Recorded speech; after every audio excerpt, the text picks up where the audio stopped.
Eh, nagsasalita ako mo eh.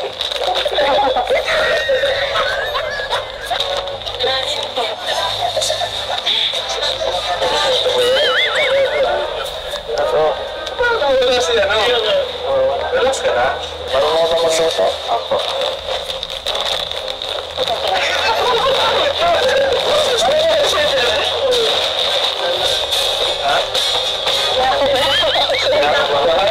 Kinakabahan?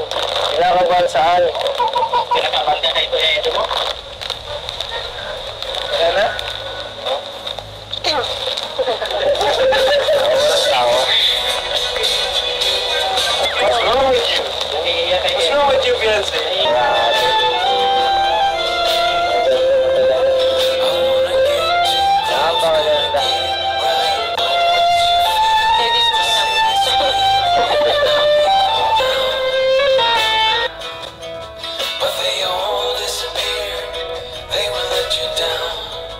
Rank 18, si Kuya Gambo of Carepa. Oh my goodness, EDSI pinagtagpo at tinadhana talaga sa isa't isa. Unang kiligan nila noon na ngayon nga ay nauwi na sa totoong pag-iibigan. Hala! Grabe! That's we call the destiny.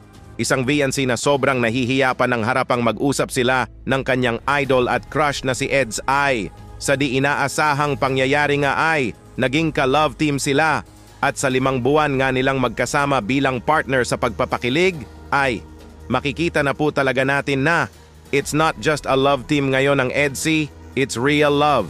Kaya ang tawag sa kanila ay pinagtagpo at tinadhana sa isa't isa na ang unang kiligan nila ay nauwi na sa totoong pag-iibigan. Hala! Grabe! Bago po tayo magpapatuloy sa pagre-reaction ay, shoutout ko po muna ang leaders ng Kalingap na sina Kuya Val Santos Matubang, Ate Edna Vlogs, Idol Kalingap Rab at Ma'am Jackie Tapia Matubang.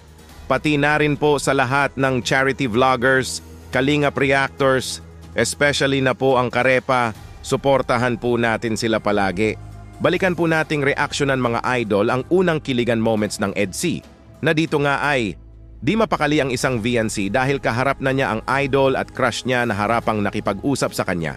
Hala, ito po.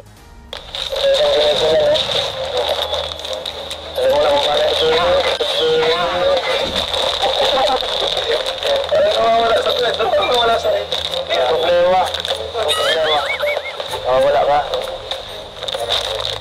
Eh, nagsasalita ako mo eh.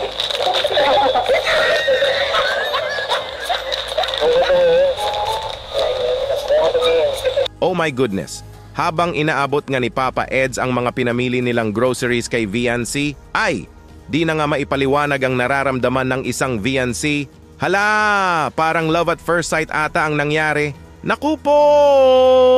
Di na nga mapakali si VNC dito. At ito na nga, Kuya Rab napasabi na nga ng salitang, parang nawala daw si VNC. Hala, nawala. Oh my goodness, iba na talaga ito. Ito po.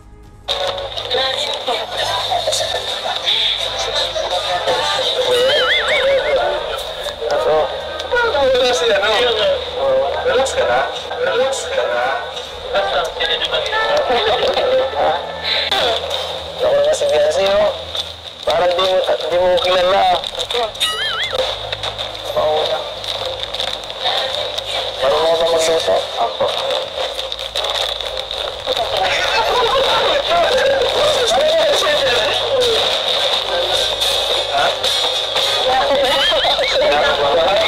Napasabi nga si Kuya Rab dito nang mag-relax nga lang daw si VNC. Naku po, parang di ata kaya ni VNC na mag-relax.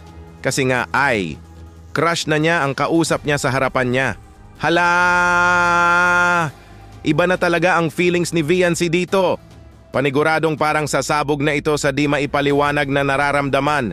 Panay tabon na nga lang ng cracker si VNC sa mukha niya sa di inaasahang pangyayari.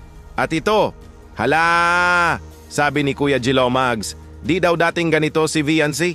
Hala! Nang dahil daw ito kay Eds. Grabe ito po. Hindi ka naman ito yata yung magnetic power na ito ah. Kinakabahan? Kinakabahan saan? Kinakabahan ka kay Kuya Edo mo? Anong wish mo, ha? Ano? Tungod ka to. Ano?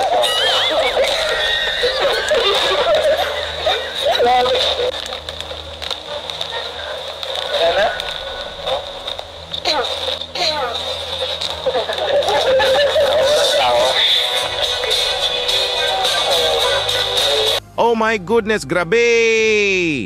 Iba nga daw talaga ang magnetic power ng isang Papa Eds. Napasabi nga dito si Viancé nang kinakabahan daw siya. Hala, bakit? Kinabahan sa sobrang kilig? Naku po, iba na talaga yan. Pinagtagpo at tinadhana talaga kayo, Edsy, sa isa't isa.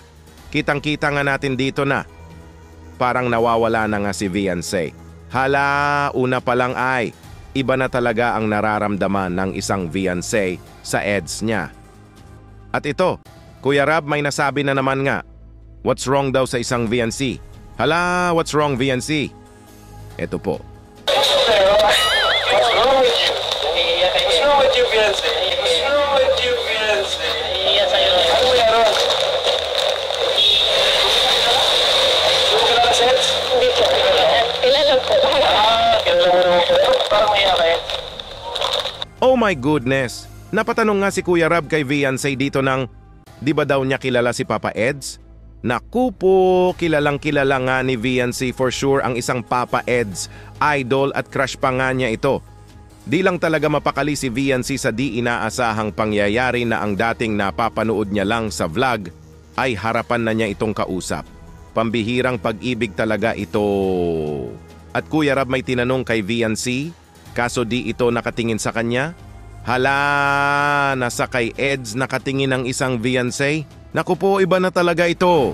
Ito po. Pangarap ko Fiancé mapagahay. Ha? Opo. Ano naman kayo? Ano naman kayo? Ang pira. Ay, sige. Oh my goodness, grabe! Napasabi na nga lang si Kuya Rab kay Viancé nang, ba't ito nakatingin kay Eds na? Siya naman ang kausap nito. Naku po! Iba talaga ang Edsy. May spark na talaga sa unang kiligan moments pa lang nila. Forever is real talaga. Pinatunayan nga ito ng Edsy. At ito Kuya Rab, napakanta na nga lang dahil sa di maipaliwanag niyang nararamdaman sa Edsy. Ito po. Hindi, ano lang. Biro lang yan, Fiancé. Kasi lang naman eh. Di ba ako kami sa'yo eh. Parang mawala ka sa sarili. Oh my goodness, grabe! Napakanta nga dito si Kuya Rab ng, mabuti pa sa loto! Dugtungan natin mga idol! May pag-asaang manalo, naku po! Pambihirang kanta to! Forever is real na talaga sa tambalang Edsy. Unang kiligan na nauwi sa totoong pag-iibigan. Naniniwala na talaga ako sa forever nang dahil sa inyo yan Edsy. Grabe! Ito na nga ang Edsy ngayon.